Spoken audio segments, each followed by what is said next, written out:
산 위에 오르셔서 밤새 기도하시고, 그리고 제자들 중에서 12를 택하셔서 그때는 사도로 삼으셨습니다. 그리고 제자들 중에서 사도를 임명하신 후에 사도들과 함께 예수님께서 산에서 내려오셨는데, 예수님께서 산에서 내려오시니까 예수님을 따르는 많은 제자들이 몰려들었고, 그리고 이스라엘의 많은 백성들이 예수님께로 몰려들었습니다. 그런 상황 가운데서 예수님께서 입을 열어서 말씀하시되, 먼저 제자들에게는 하나님의 나라를 복이 있다고 말씀하면서, 이제 우는 자, 이제 가난한 자들, 이제 애통하는 자들, 그런 자들에는 복이 있다고 말씀하셨습니다. 왜냐하면 하나님의 나라가 그들의 것이기 때문에.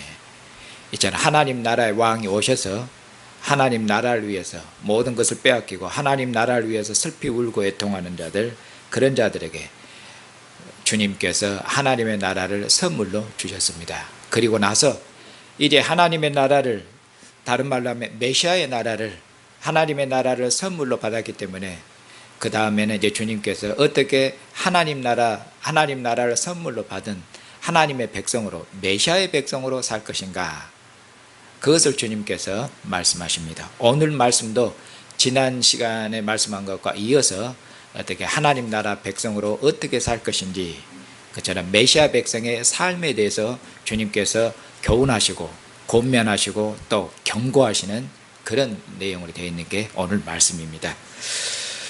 주님께서는 제자들에게 또 백성들에게 말씀하시기를 비판하지 말라고 그렇게 말씀하셨습니다. 왜 비판하지 말라고 그렇게 말씀하시냐면은, 너희가 비판하면은 너희도 비판을 받을 것이고, 비판하지 않으면은 너희도 비판을 받지 않을 것이다, 그렇게 주님이 말씀하고 계시죠. 이 말씀은 오해되기 쉬운 말씀입니다. 비판하지 말라 그러면은 너도 비판을 안 받을 것이니까, 너가 비판하면은 남도 비판하니까, 그러면 서로 비판하고, 그렇게 되면 서로 싸우고 다투고 그렇게 되겠죠. 그러니까 비판하지 않으면은 너도 비판받지 않을 것이고, 그러니 싸움도 없을 것이고, 그러면은 서로 화목하고 잘 살 것이다, 이런 화목의 처세술, 그런 단순한 그런 처세술을 주님께서 가르치고 계신 것이 아닙니다. 여기서 비판하지 말라는 말씀은 그 뒤에서 주님께서 잇따라 말씀하시는데, 비판하지 말라, 그리고 또 뭐라고 말씀하시냐면은 정죄하지 말라 이렇게 말씀하시고, 또 이어서 용서하라 이렇게 말씀하고 계시죠. 이게 여기서 비판하지 말라는 말씀과, 그리고 정죄하지 말라는 말씀과, 그리고 용서하라는 말씀은, 이 세 말씀은 실은 서로 같은 말씀이고 서로를 해석해 주는 그런 말씀입니다. 지금 이 말씀은 예수님께로 몰려든 이스라엘 백성들, 제자들에게 하신 말씀입니다. 즉 유대인들에게 1차적으로 하신 말씀입니다. 그러면 유대인들은, 이스라엘은 비판할 때 무엇에 근거해서 비판하겠습니까? 이스라엘 백성들은 정죄할 때 이스라엘은 무엇에 근거해서 정죄하겠습니까? 이스라엘은 이방인들과 다릅니다.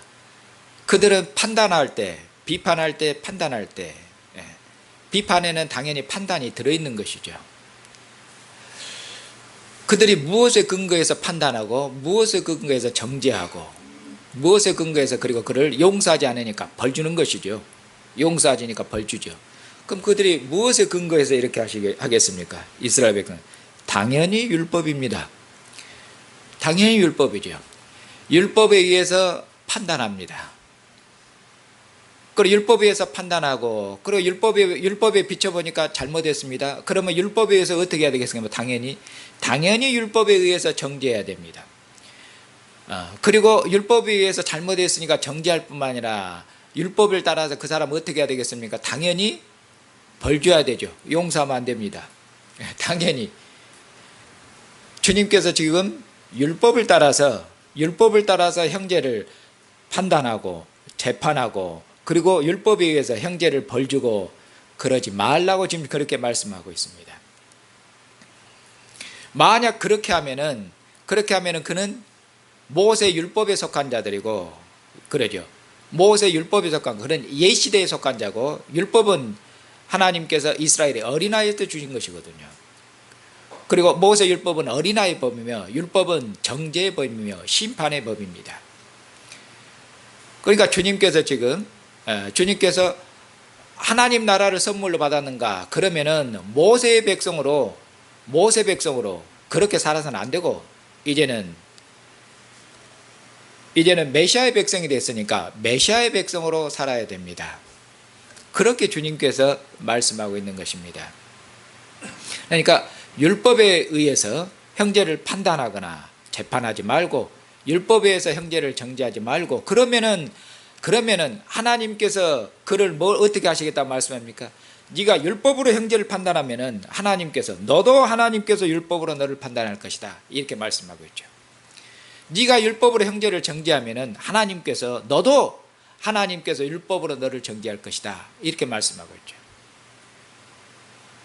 그렇게 율법으로 형제를 판단하고 율법으로 형제를 정죄하여 율법을 따라 살지 말고 그렇게 말씀하고 있어요.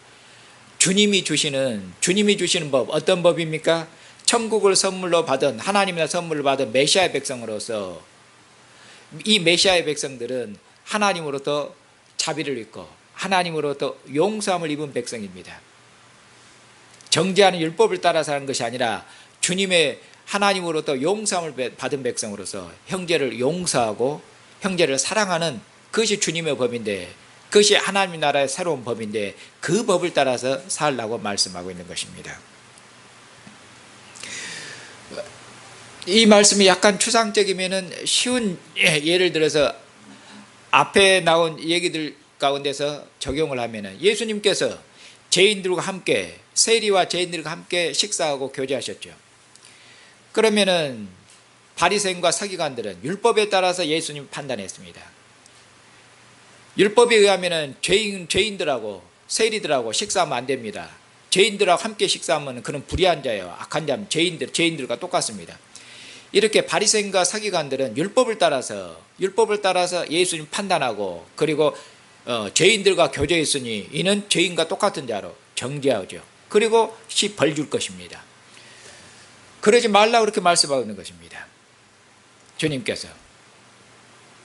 왜냐하면 이제 하나님께서 아들을 세상에 보내셨는데 하나님께서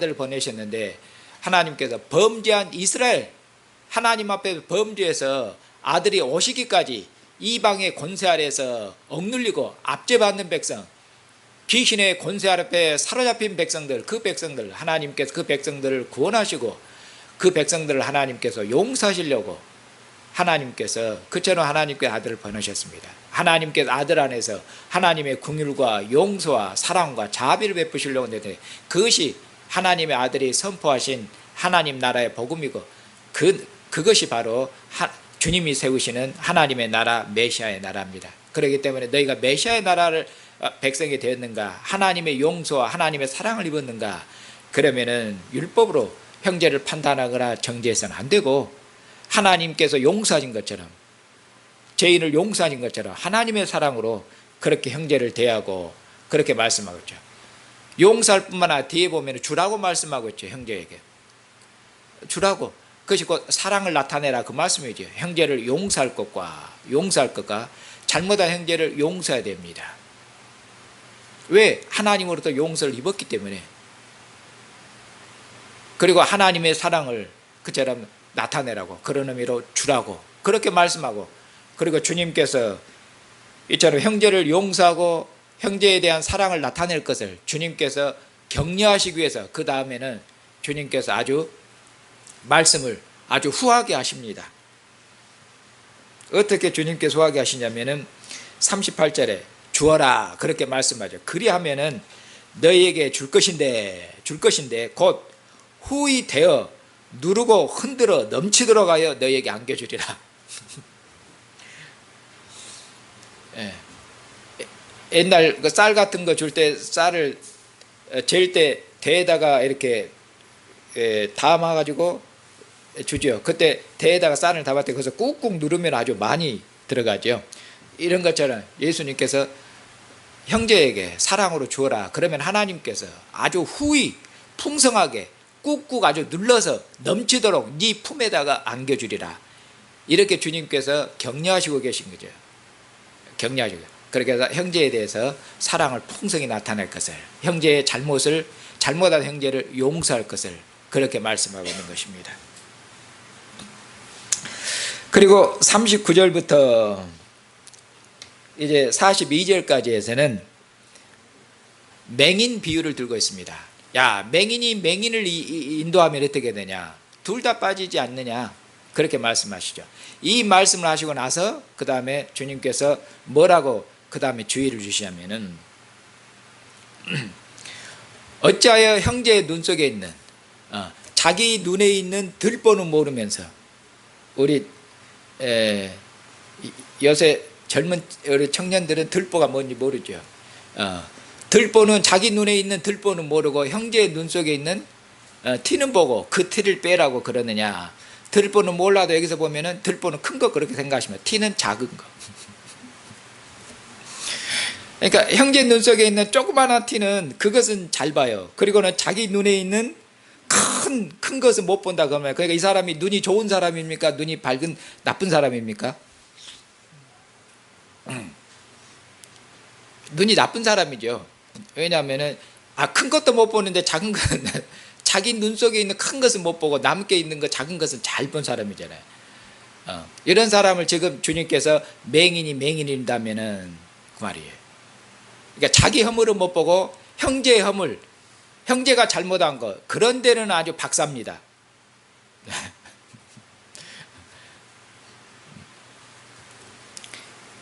이런 사람을 주님께서 소경이라고 말씀하고 있고, 뒤에서는 또 주님이 뭐라고 정죄하시냐면은 외식하는 자요, 외식하는 자라고 말씀하고 있죠.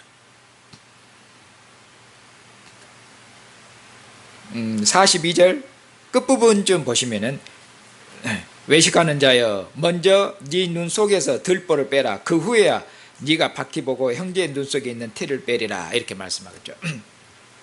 이 말씀도 조금 오해되기 쉽습니다. 여기 말씀은 우리 옛날 속담과 비슷하죠. 멋 묻은 개가 멋 묻은 사람이 멋 묻은 사람을 나무란다고 그렇게 말. 그리고 이 말씀은 또 다른 사람을 고쳐주려면은 먼저 자기 자신부터 돌아봐야 된다. 이 말씀, 다른 사람을 고쳐주려면 먼저 자기 자신을 돌아봐야, 그렇게 해야 교만해지지 않고 겸손하고 넘어지지 않는다. 주님께서 이런 교훈을 하는 것도 아닙니다. 이 말씀도 오해되기가 쉬운 말씀입니다. 그럼 주님께서 하신 이 말씀은 어떤 의미인가? 이 말씀도 앞부분하고 연결해서 해석을 해야 됩니다. 연결해서.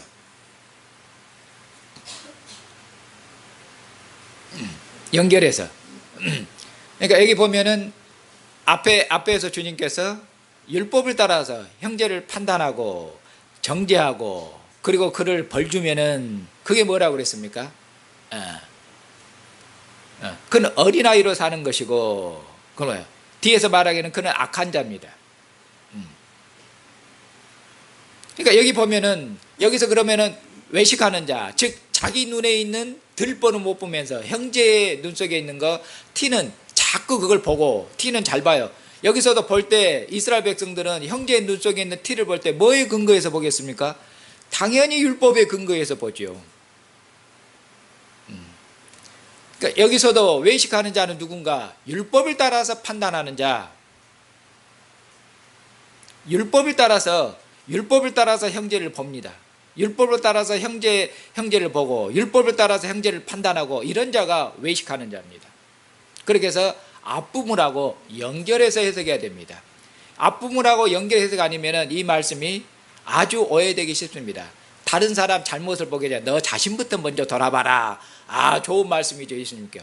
겸손한 말씀이에요. 남을 고쳐주려면 먼저 자기 허물부터 돌아봐야 되는 거죠. 훌륭한 아주 도덕 선생 같은 말씀하시는 것이죠. 그런 얘기가 아니라 예수님께서 지금 메시아의 백성, 모세의 제자가 아니라 메시아의 백성으로 어떻게 살 것인지, 메시아의 백성으로 어떻게 살 것인지 그걸 말씀하고 있는 것입니다.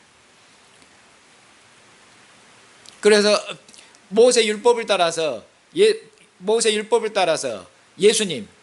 예수님을 판단하고 정죄하면은 그들이 곧 뭡니까? 판단하고 정죄하는 그들이 곧 외식하는 자입니다. 그리고 그들이 악한 자들이에요. 그렇게 말씀합니다. 그 뒤에서 이제 주님께서 악한 자라고 말씀하시는데, 그 다음에는 이제 나무 비유를 통해서 말씀합니다. 여기 보니까 좋은 나무가 있고 못된 나무가 있습니다. 좋은 나무는 좋은 열매를 맺고 못된 나무는 못된 열매를 맺죠. 상식적인 당연한 얘기입니다. 가시나무가 무슨 무화과를 열매 맺고, 그리고 무화과 나무가 무슨 가시가 있는 그런 것을 열매 맺겠습니까? 그럴 수 없죠. 그렇게 비유를 해요. 그러면 좋은 나무는 누가 좋은 나무인가? 뒤에 말씀하기를, 자, 선한 사람과 그 다음에 못된 사람, 악한 사람, 두 사람을 얘기합니다. 선한 사람과 악한 사람이 있습니다. 그럼 선한 사람은 누군가? 선한 사람이 이제 좋은 나무죠. 그리고 악한 사람은 못된 나무입니다. 그러니까 선한 사람은 좋은 것을 열매 낼 것이고, 그 다음에 악한 사람은 못된 나무니까 못된 열매를 맺을 것입니다. 그럼 여기 보면 선한 사람은 누가 선한 사람이고, 선한 사람은 무엇을 열매 맺는가? 뒤에 보니까 마음에 가득한 것이 입으로 말로 나오니라, 이렇게 말씀해요. 그렇게 말씀하거든요. 45절의 끝에 보면 45절 보시면, 선한 사람은 마음에 쌓은 선에서 선을 내고 악한 자는 그 쌓은 악에서 악을 내는데, 악한 자는 쌓은 악을 쌓았어요. 그렇게 해서 악을 내놔요. 악을 열매 맺죠. 그러면 이 악한 자가 악을 내놓는데, 악한 자가 악을 내는 이 악은 무엇인가? 끝에 45절 끝 보면 이는 마음에 가득한 것을 입으로 말함이니라, 이렇게 말씀해요. 그러니까 악한 사람은 마음에 가득 무엇을 쌓았습니까? 악을 쌓았는데 그것이 열매로 뭘로 나타납니까? 입으로 나타나니까 입에서 나온 말이 말이죠. 말을 두고 한 얘기입니다. 입에서 나온 그 말이 그 사람이 마음에 가득 쌓아놓은 것이, 마음에 가득 쌓아놓은 것이 입으로 나온 거예요. 그러니까 입이 열매예요. 입으로 나온 말이. 이것도 이제 어떻게 해석하시냐면은 단순히 말을 조심해라. 마음에 가득한 것이 입으로 나오니까 말을 잘못하면 그냥 악한 사람이 되는 것이죠. 그러니까 말로 그 사람을 열매로 나무를 아는 것처럼 말이 마음에 가득한 것이 나온 열매니까, 말이 나쁘면 이 사람 악한 사람이고 못된 나무고, 말이 좋으면 선한 사람이고 좋은 열매예요. 이 말씀도 문맥을 떠나면은 단순히 이렇게 해석하기 쉽습니다. 그런데 예수님 말씀도 이 말씀이 아니고, 이 말씀도 앞부분하고 지금 계속해서 연달아서 말씀하시고 계시거든요. 이 말씀도 앞부분하고 연결해서 말씀하면은 전혀 달라집니다. 그러면 여기 보니까, 특별히 여기 보니까 말에 대해서 강조 두고 있지 않습니까? 말. 그러면 이 말인데 이 앞부분하고 바로 연결하면 누구겠습니까? 형제의 눈 속에 있는 티는 보면서, 그러면은 고쳐라. 형제의 눈 속에 있는 그 잘못을 지적하고, 그 잘못을 지적하고 비판하고, 그리고 그 말로 지적하고 비판하고 그걸 정지하고 그러겠죠. 무엇에 의해서? 율법에 의해서. 그러니까 율법에 의해서 판단하고, 율법에 의해서 정죄하고, 율법을 따라서 말하고, 율법에 따라서 말하고, 이렇게 하는 거, 이런 것이 뭡니까? 율법에 따라서 형제에게 말하고, 율법에서 형제를 분별하고 판단해서, 율법에서 형제를 갖다 이러쿵 저러쿵 그렇게 말하는 것, 그것이 뭐다? 그것이 악한 것이다, 이렇게 말하고 있는 것입니다.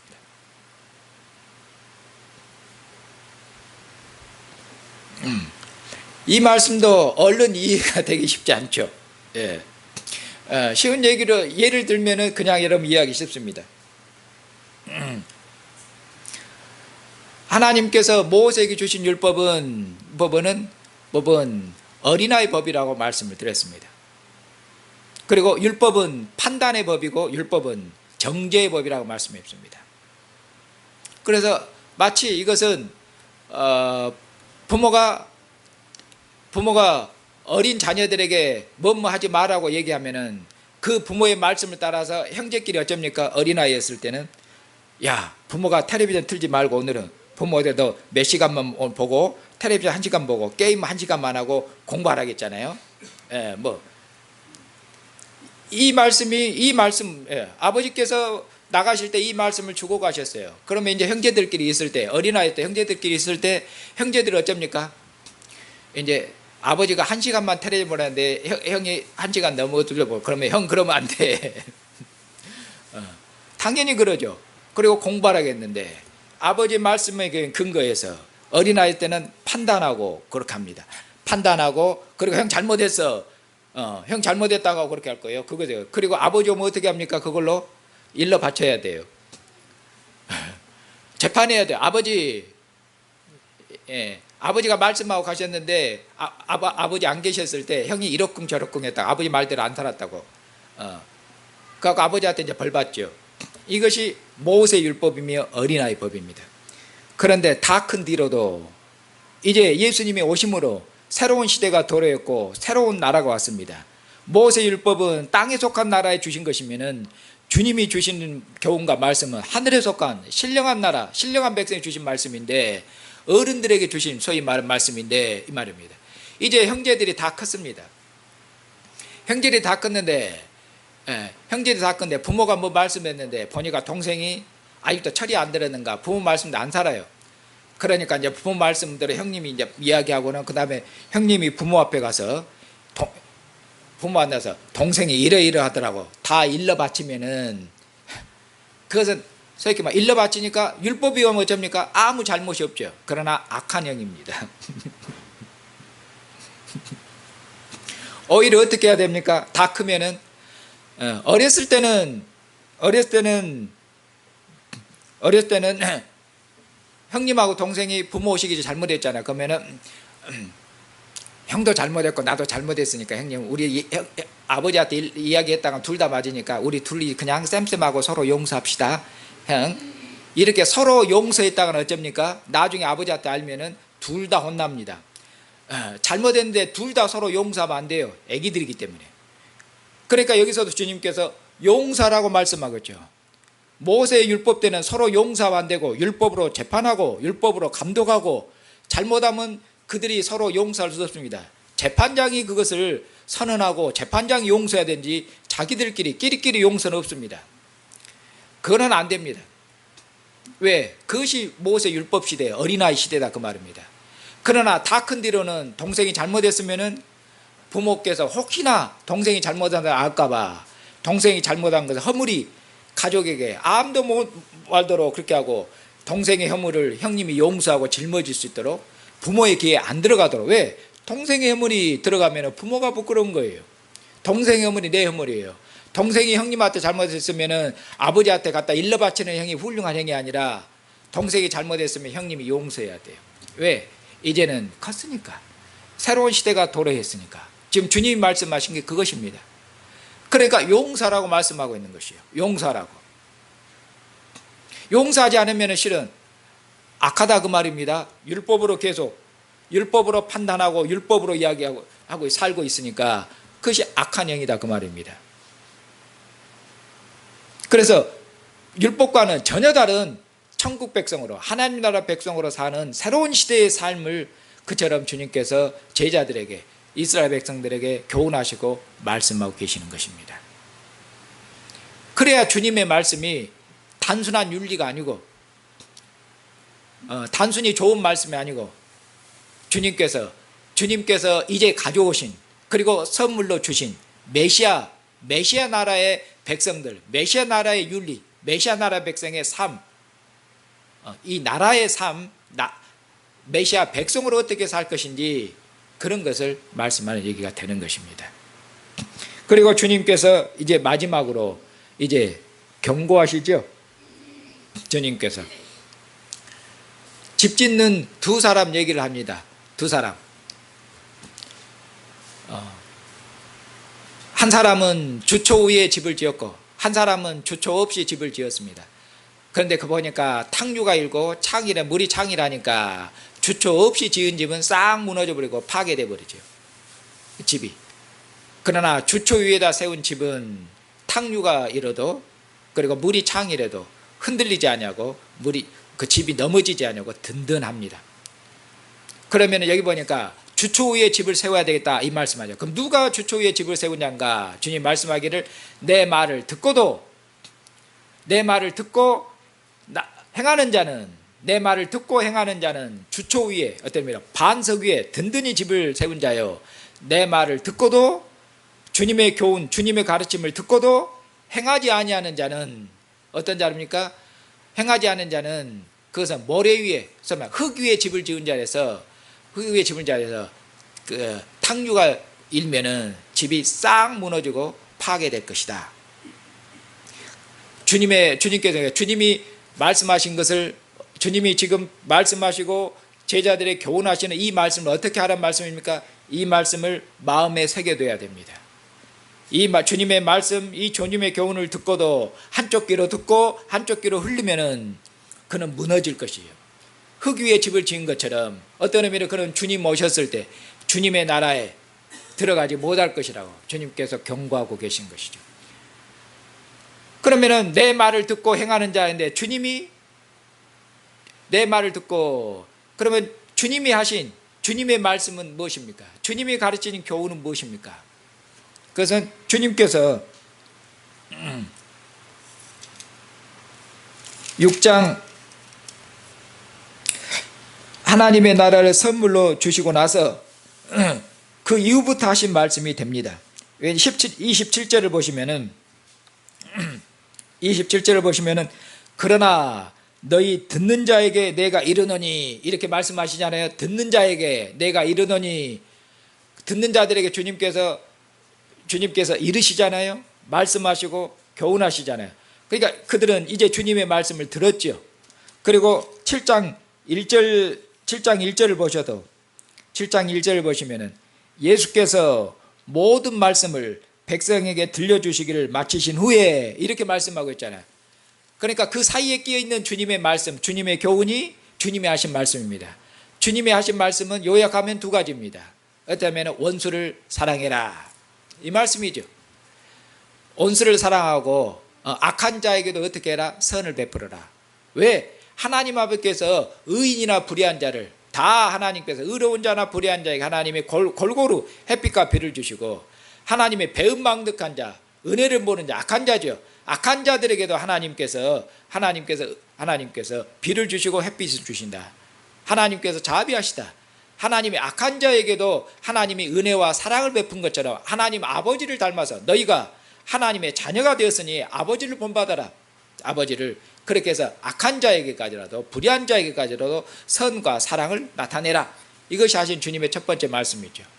그리고 그 말씀 같은 경우 연장성상에서 같은 말씀입니다. 연장성 오늘 말씀을 율법을 따라서 다시는 형제를 판단하거나 재판은 정죄하고 그렇게 살아서는 안 되고, 주님의 말씀을 따라서, 주님의 사랑의 말씀, 주님의 사랑의 법을 따라서 형제를 그처럼 사랑으로 용서하고 사랑으로 형제에게 주고, 그런 것이다. 요약하면 사랑의 법이죠. 용서의 법이고, 이것이 주님의 교훈입니다. 이 주님의 말씀을 따라 살지 않으면은 그는 하나님의 나라 백성이 아니죠.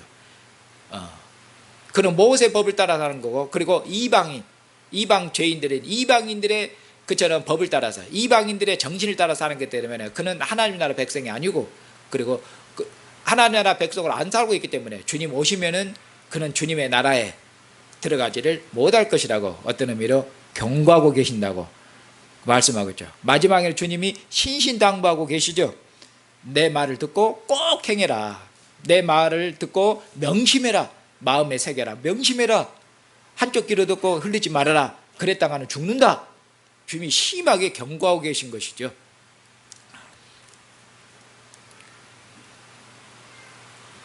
사랑하는 형제 자매님, 오늘 우리는 이 주님의 말씀을 어디서 듣고 있습니까?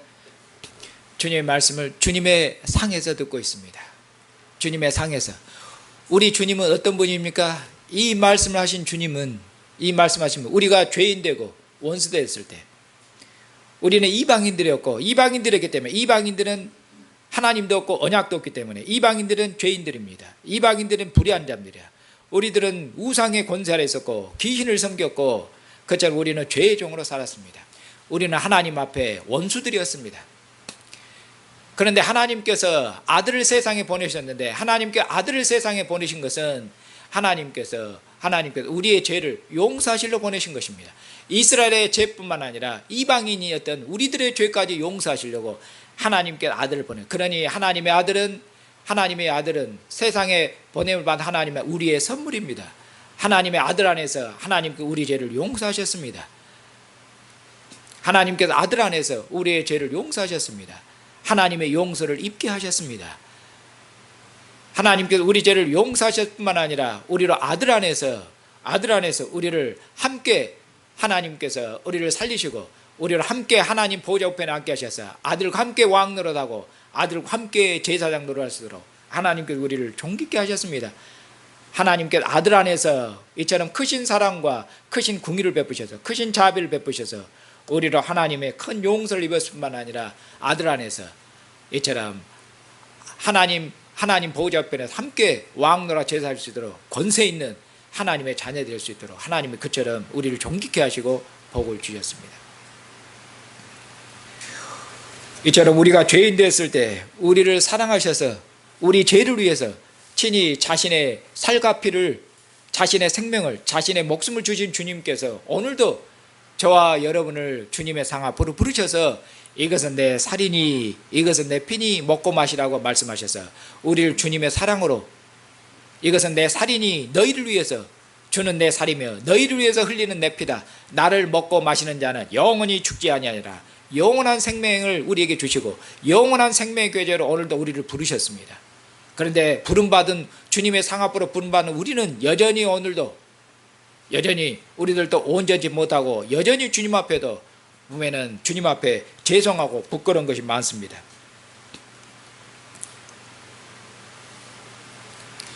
그런데도 주님께서 우리를 부르셔서 주님의 상 앞으로 부르셔서 주님의 사랑으로 우리를 격려하시고, 그렇게 해서 주님의 사랑으로 우리를 격려하시고 주님의 사랑을 일깨우셔서 주님의 사랑으로 우리가 형제를 사랑하고 주님의 사랑으로 형제의 이런저런 허물들을, 부족한 것들을 용서할 수 있도록, 다시는 교회 안에는 율법으로 형제를 판단하고 다시는 율법으로 형제를 가르치는 교회에는 선생이 없습니다.